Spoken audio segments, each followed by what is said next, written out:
Godwin Emefiele to go to prison for his malicious behavior. Hello, my wonderful people. Can you imagine the CBN governor? That is the person who is in charge of what happens to the nation finances. Now, it's clearly stipulated that while you are at that role, okay, while you have been appointed, part of the document you sign in acceptance to that job is that you will not, okay, have what we call conflict of interest. You will not take on another job for as long as you are having that job description. Guess what? Emefiele agreed. Emefiele agreed, accepted. But we know human being when they have looked at the whole scenario and see that even the very principle that got them there, that they are serving, they are all abusing the system. Who is he not to give a try and to see if himself can also get a whip of it? Let's get all the details. Emefiele to go to prison for his malicious behavior. In November 2017, it emerged that the governor of Nigerian Central Bank, Godwin Emefiele, has significant interest in an offshore company registered to Bar Bamudo, which held an account with UBS in London. UBS is a multinational investment bank, financial services company with its headquarters in Basel and Zurich in Switzerland. Disclosure released by the International Consortium of Investigation Journalists (ICU) in the in the parades in the Paradise Papers reveal that Mr. Emefiele owned 49% of Ovation Asset Management since 2009 and was a director in the company since 2013.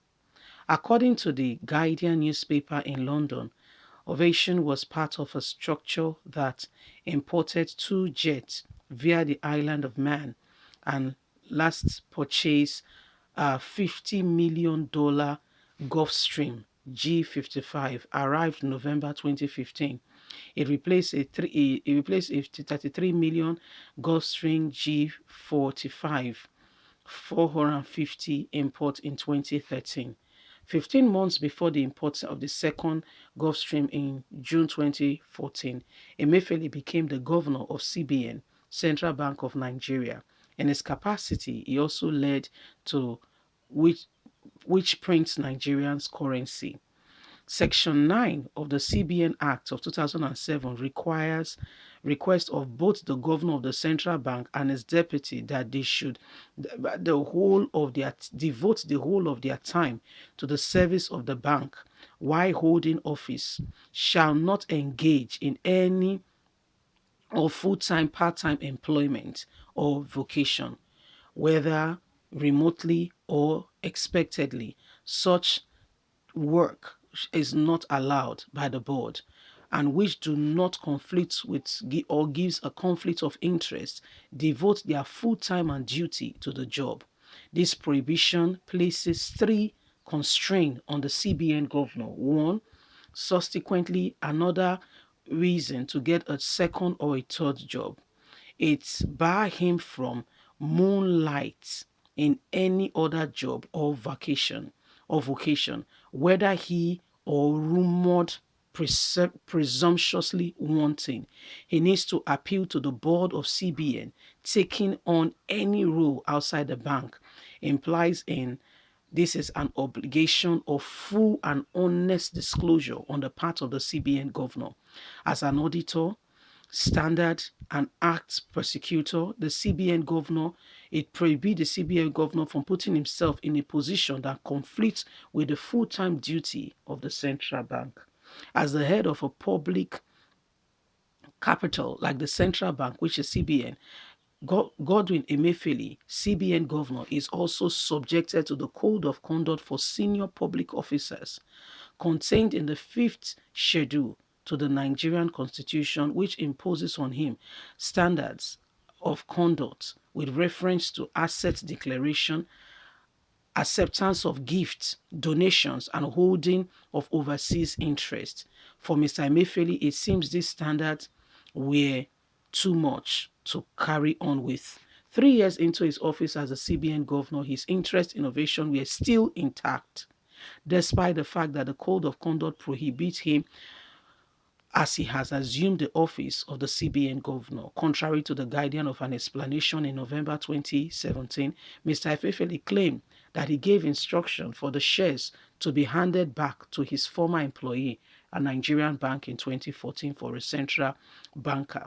This claim shows neither tender of collateral or prohibition of him, which means he has not done any such thing.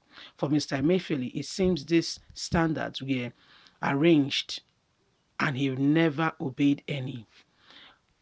The ovation and the other exploration he has overseas. In November 2017, Mr. Emefiele claimed that he gave instruction for his shares to be handed back to his former employee. None of such happened.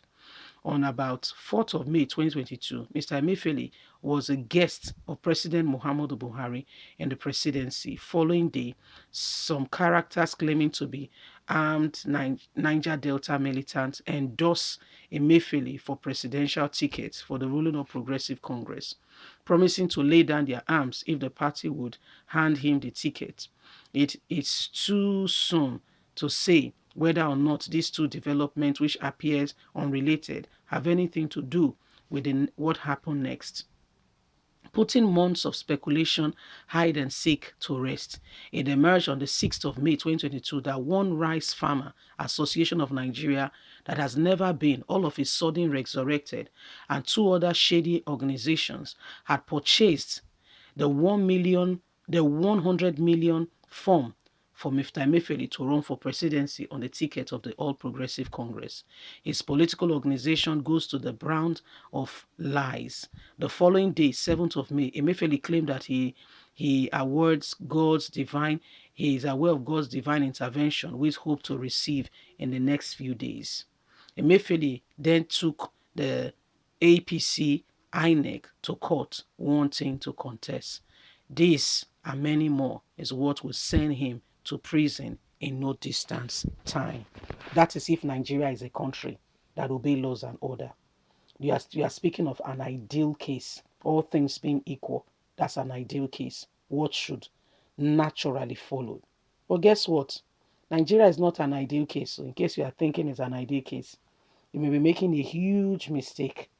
Leave us a comment. Bye for now.